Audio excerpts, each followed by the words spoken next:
você tem basicamente 3 etapas principais: desenhar, capturar e apagar. E esse ciclo vai se repetir ao longo enquanto você captura, desenho após desenho, frame após frame, as etapas do seu vídeo.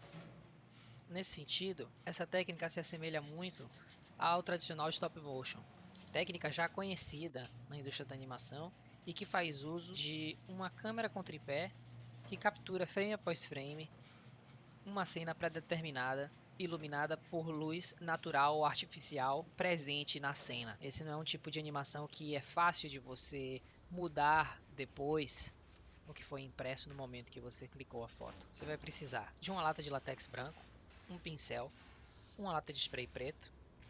Eu vou adicionar um borrifador e uma alternativa para o pincel seria o rolo de tinta. Isso, é claro, com a adição do tripé e da câmera fotográfica ou smartphone, o que for da sua preferência. Ao iniciar o seu processo de pintura, se assegure de que o enquadramento está de acordo com o que você gostaria e que a sua câmera está alinhada com o muro. No caso de você estar continuando com um desenho anterior, se assegure de que o nível de diferença entre o atual e o anterior não seja muito grande, visto que isso é uma coisa particular dessa técnica. Sempre vai haver um pouco de tremedeira, o quanto de variação do enquadramento você tolera no seu filme animado, porque é muito difícil de você impedir que isso aconteça. Isso é natural desse tipo de técnica de stop motion, especialmente quando você terminou de pintar em um dia e você volta ao mesmo lugar no dia seguinte para continuar a pintura. Você vai ter que realinhar a sua máquina fotográfica junto ao último desenho do muro que você fez, e para isso você vai ter que ter uma certa paciência. Uma vez alinhado a sua câmera, você pode começar a desenhar. A seguir, eu vou descrever a maneira que eu desenho os frames da minha animação na técnica Straight Ahead. Isso quer dizer, um frame, uma etapa após a outra. Eu não pulo etapas. Agora eu vou mostrar a execução das duas etapas principais, que é você riscar no muro o seu desenho, que vai ser animado, e você apagar com uma das técnicas descritas anteriormente, né, com os materiais específicos que eu falei. Primeiro é você vai apagar com spray branco. Pode reparar que o spray branco ele tem uma cobertura muito boa. Ele, digamos assim, deixa pouca transparência. Você conseguiria apagar o desenho inteiramente se você quisesse. Isso é só uma questão do quanto de tinta você aplica, né, sobre a superfície. Se você apagar completamente o desenho de baixo, fica um pouco mais difícil de você recriar a próxima etapa da animação. Então, o que eu faço geralmente é, eu começo com uma base de tinta latex, o que me deixa com um pouco de transparência, e depois eu corrijo as partes que eu quero apagar com o spray branco. Isso é uma preferência minha, né? Tem várias maneiras de você fazer isso, e uma das maneiras famosas até, que foi visto no trabalho de um outro artista na internet alguns anos atrás, que deixava esse rastro branco, é você apagar pura e simplesmente com látex, que também é uma alternativa. Eu gosto às vezes de apagar completamente o fundo, mas varia de situação em situação. Por último, eu gostaria de falar sobre a captura, que parece uma coisa extremamente simples, né? Mas ela é uma das etapas, eu diria, mais essenciais do processo. Uma vez feita, você não volta mais atrás, porque você, ao capturar o próximo frame, você destruiu o anterior. Então é bom você se assegurar de que no ato de captura você tem material suficiente para usar depois na sua montagem, uma das etapas mais essenciais do processo, uma vez que é muito difícil você voltar ao frame anterior, visto que você já destruiu com ele, para você desenhar a sua sequência no muro. Então é bom você se assegurar que no ato da captura você tem material suficiente para dar cobertura para sua montagem, o que quer dizer, muitas vezes, tirar mais de uma foto e se assegurar de que o foco não está errado e de que a exposição da luz corresponde mais ou menos minimamente com a do frame anterior. sabendo que sempre vai haver também um pouco de variação, sobretudo se você está usando a câmera no modo automático, que é a realidade com a maior parte dos celulares. Se você não usa a câmera no modo automático, a própria variação do dia vai causar essa oscilação.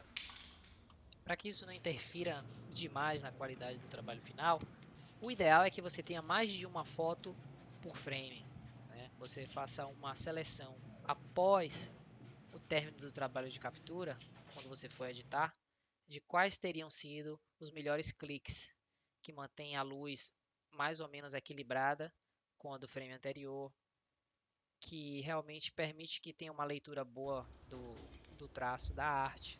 Às vezes o foco automático ele escapa e a foto fica completamente embaçada, você não pode usar. Então, para evitar esse tipo de problema, o ideal é que você bata mais de uma foto a cada frame. E isso é o básico para você chegar na próxima etapa, que é a montagem. A etapa da montagem, ela é muito complexa ou muito simples, dependendo da sua vontade. E como isso aqui se trata de um vídeo sobre o básico, né, da animação na parede, eu vou falar do mais simples, a princípio. A maneira mais simples que eu conheço e que é relativamente eficiente é você montar os frames num aplicativozinho de celular que eu até paguei por ele, que se chama Stop Motion. É um aplicativozinho muito bom, ele permite que você pegue as fotos do seu celular, coloque numa timeline em sequência e defina um número de exposições. Defina quantos frames por segundo você quer passar aquele filme. Você pode até mesmo adicionar sons, né, uma trilha sonora, um ou outro efeito sonoro. Não é nada muito complexo, mas a partir dali você consegue exportar um filme para uma outra plataforma de edição, tipo o After Effects, ou um editor e compositor de filmes chamado OpenShot Video Editor, que ele é open source, o que quer dizer que ele é gratuito e você pode baixar ele no site. E você pode usar loops da animação que você fez no muro para enriquecer o produto final. O loop é simplesmente uma repetição de frames pré-definida, onde o último frame se alinha com o primeiro. Exemplos de loops são um relógio, uma pessoa andando numa esteira, quer dizer, com o fundo se movendo e ela mantendo o pivô no mesmo lugar, uma chuva caindo na frente de um personagem. Todos esses são exemplos de loops que a gente vê frequentemente em filmes de animação, né? E o loop acaba sendo uma maneira de você economizar, se poupando do trabalho de ter que desenhar muito no muro com a lata de spray, que acaba sendo custoso. Por fim, eu queria falar dos métodos de exportação do filme. Normalmente eu exporto o filme com um codec H264 e uso da proporção do Full HD, 1920 por 1080 ou 1920 por 1440. E isso daí me parece ser o adequado, né, para internet e celular. Se você quiser exportar o seu filme para ser visto na televisão HD, aí você provavelmente aumentaria o bitrate do seu filme para ele conter mais informação luminosa de textura. Uma coisa que você pode também ver um tutorial no YouTube, tem muitos que falam sobre isso, sobre como exportar vídeo. Eu estou pontuando isso porque vídeos de celular, ele, sobretudo no iPhone, ele tem uma limitação de tipos de vídeo que podem ser visualizados. O H264 é um codec relativamente adequado para você exportar vídeos de celular. Então, com isso, eu gostaria de encerrar aqui essa pseudo videoaula e desejar a vocês boa animação no muro. Que vocês se aprofundem, descubram mais coisas também sobre o método e compartilhem comigo se quiser alguma coisa que vocês fizeram e que a gente pode ter um painelzinho de discussão, né, para expandir um pouco essa técnica que hoje é muito pouco usada ainda, eu acredito, sendo muito exclusiva de algumas pessoas, ok?